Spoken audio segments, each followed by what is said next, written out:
and I wrote a poem called Innocent Black Men. Because I haven't performed it anywhere yet, I'm probably going to perform it at one of the poetry slams here in Toronto. Now, there would be a good thing for you to do now that the Black Man issue being carded in Toronto. Why don't you do a poem on a poetry about the carding of Black men in Toronto? As that seems to be in the news a lot lately. What do you feel about that? I mean, as a person on the other side looking in, and I mean about Black men being carded and targeted by the police in Toronto. Well, I have a son. Mm-hmm. So I fear for him all the time. Mm-hmm. I always try to encourage him to, be respectful mm-hmm. to police officers if, anything were to happen or he happens to be in any sort of trouble. But I sleep sound knowing that my son, he's not the type of young man to be on the road. He's usually a housebound individual. Mm-hmm. But as for the young men that are on the road and are getting carded, it's a shame, especially if they're innocent and not doing anything. And you know what I mean? They're only being carded because they're Black. Mm-hmm. And discrimination of any kind is deplorable. You know what I mean? And I should only hope these young Black men, keep themselves as safe as possible. Mm-hmm. You know what I mean? If you're in a situation where there is too much of noise or people or ruckus or fighting or whatever, remove yourself from the situation. You know what I mean? Just don't leave yourself open for them to have to say anything about you. Okay. Now, do you listen to other poets? Who is your favorite poet? Maya Angelou. Okay. Why is it that you like Maya Angelou?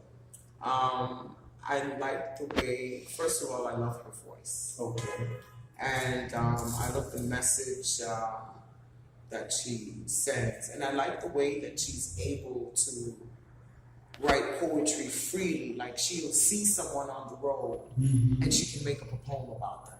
Oh. Like the other day, someone said to me, "You have divine attributes." Can you do something for us right now? Would you like to hear divine attributes? Yes. Then would you guys like to hear a little bit from Bop Dionne? Let's hear it. Yes, I think we'd like to hear that. Okay. Divine attributes. Look into my eyes, and you will see where my spirit lies. Hold me by the hand, and in friendship let our spirits devise a better plan. For I can hear the rapture in your soul like music to my ears. I will share with you a smile and help wipe away your tears. You need not explain for that which you are here. I will comfort you in time through your bitter pains and fears. I will share with you the joy and the love of being here. Life is a perfect gift that God has put for us to bear. He extends his love through me like a fire to a flame. Let us move you with his powers to another spiritual plane. Let us touch you in your heart, mind, body, and soul. Our journey's just begun, and we can achieve our goals. So I hope by now you've come to realize the Spirit of God that moves me and makes my attributes divine. Thank you so much, Bop Dionne. Wow, that was amazing, and that was from the heart. I could feel it. Yeah. Oh my God, I can feel it, you guys. I can feel it. Now, where do we find you? Like, are you actively working now? You can find me at the Drake Hotel. Okay. They put on a poetry slam every other weekend. Okay. You can look them up on Toronto TPS, Toronto Poetry Slam. You can find me on YouTube.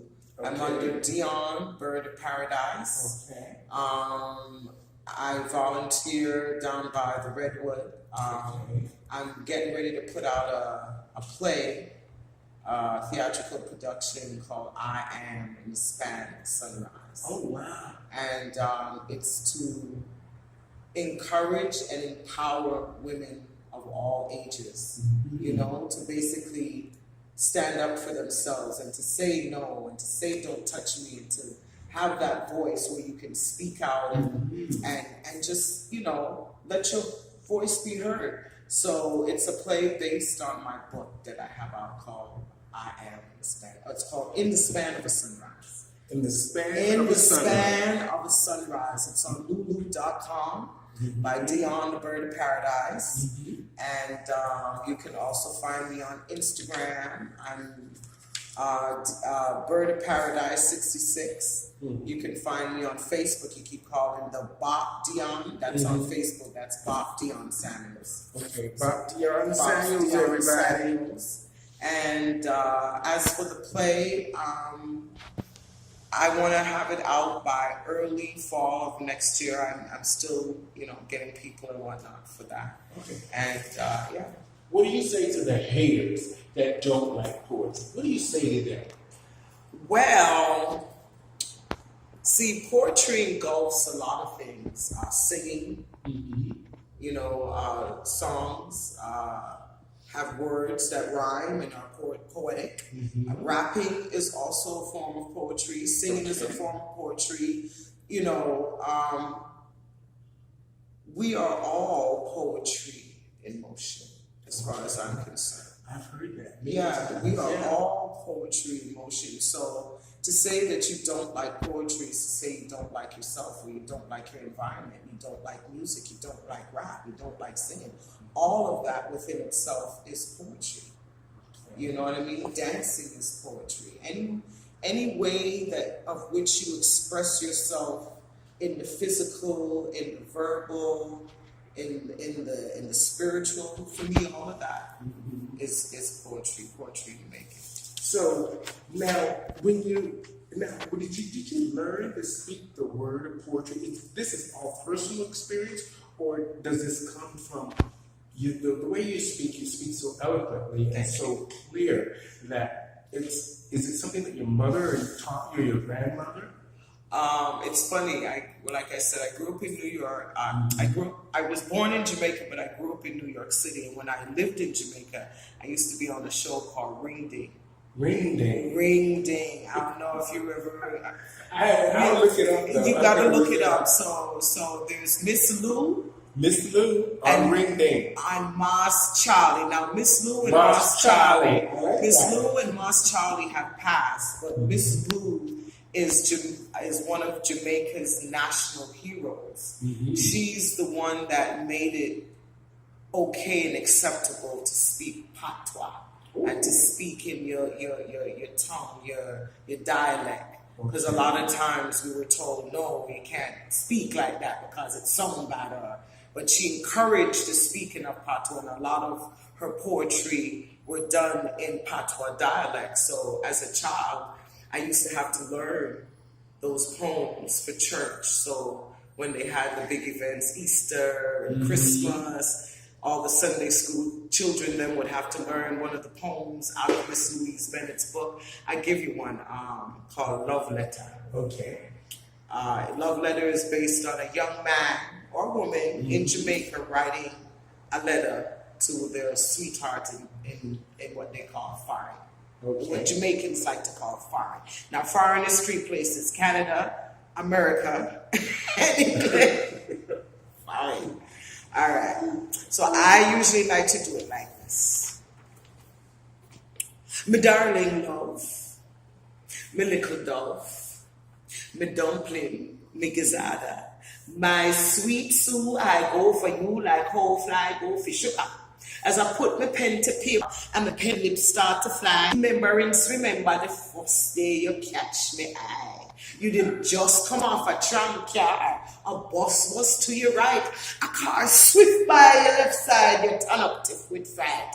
Your mouth drop, your jaw open just like when Chaka start. And my heart go booga booga. And me know what make my bond. No scan me little letter love.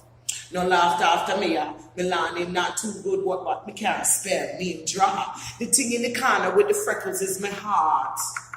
And the plate of yam and saltfish me that will never part. You see how me draw the two face them, they look upon one another. Well, one is me and one is you. Take anyone you rather. It's not a cockroach foot this. It's a finger with a ring. And it means I want to marry you. This line is piece of string. Take it, put upon your wedding finger, upon your wedding hand. Careful, get the right size and give it to this woman. The woman is me, no sweet rice. Keep swell till I see you next. Accept my young heart while I close with love and bonds of X. Thank you. Thank you so much. That was beautiful. Yeah, that was by Louise Bennett. Gotta give credit, Louise Bennett. And from there, I started, that's how I'm able to remember them.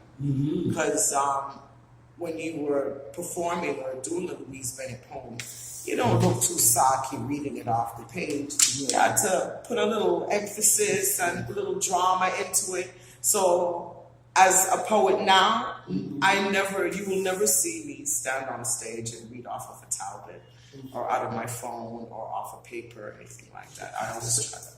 Oh, well, wonderful. What would you tell the young people coming up today about wanting to be part of the life of poetry? What is it? What should they expect? What like we know that can you make money from this?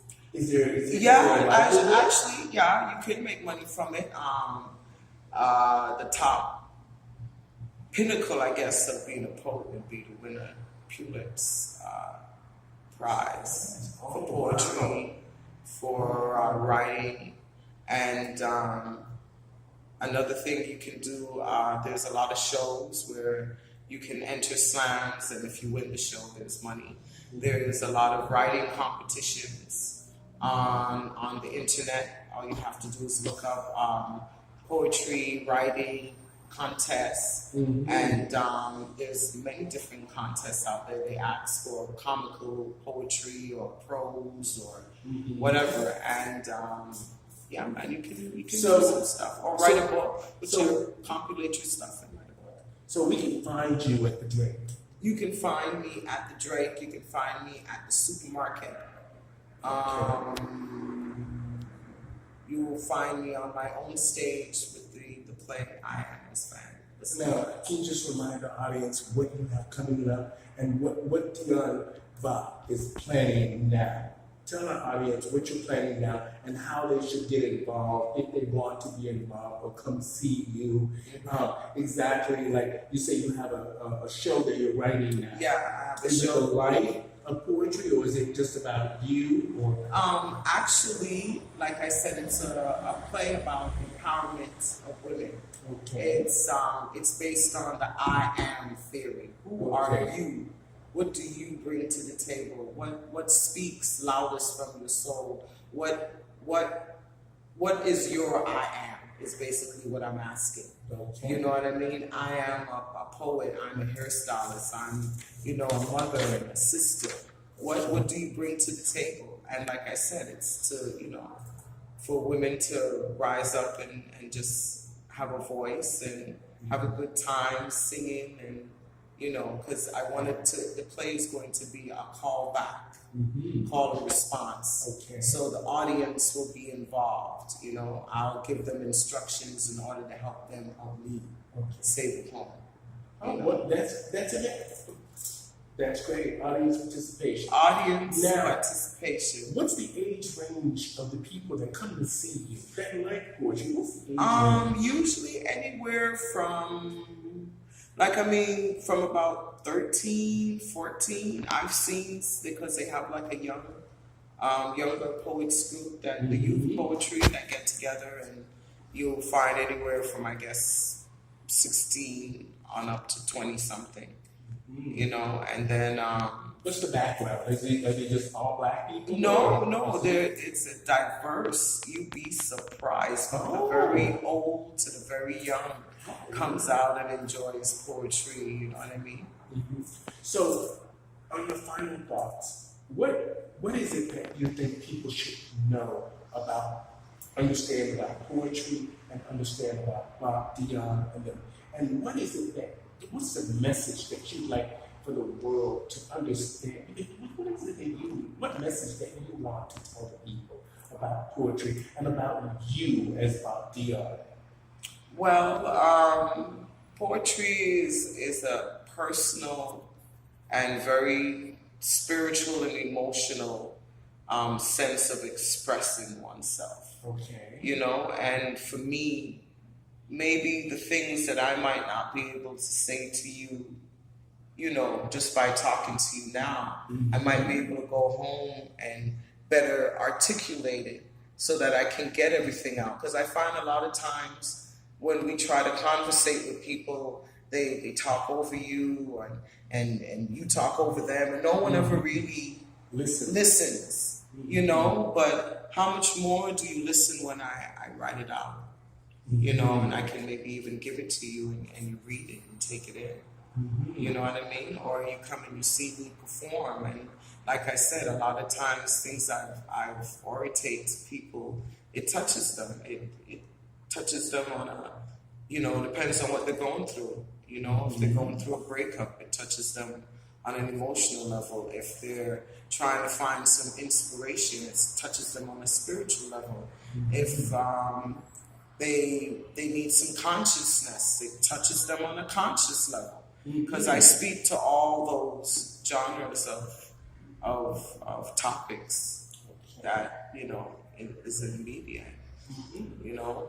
Okay, I'd like for you, on the final thoughts on the show, I'm going to just say thank you for being on my show today. Thank you very much for having me. We have the incredible Bop Dionne.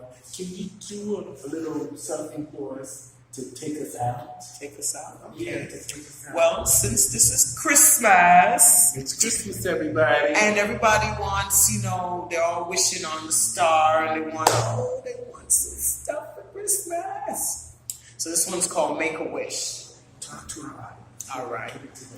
Make a wish. Strive for the best. Live your life to the fullest. Put yourself to the test. For you can be whatever you want to be. For life is yours and you are free. Climb the highest mountain. Never settle for less. Be as strong as you are. Never let yourself rest. Make a wish now. Build your dreams up high as you can, as high as the sky. Make a wish now, for your dreams can come true. For your life is your challenge and your dreams are your tools. Thank you.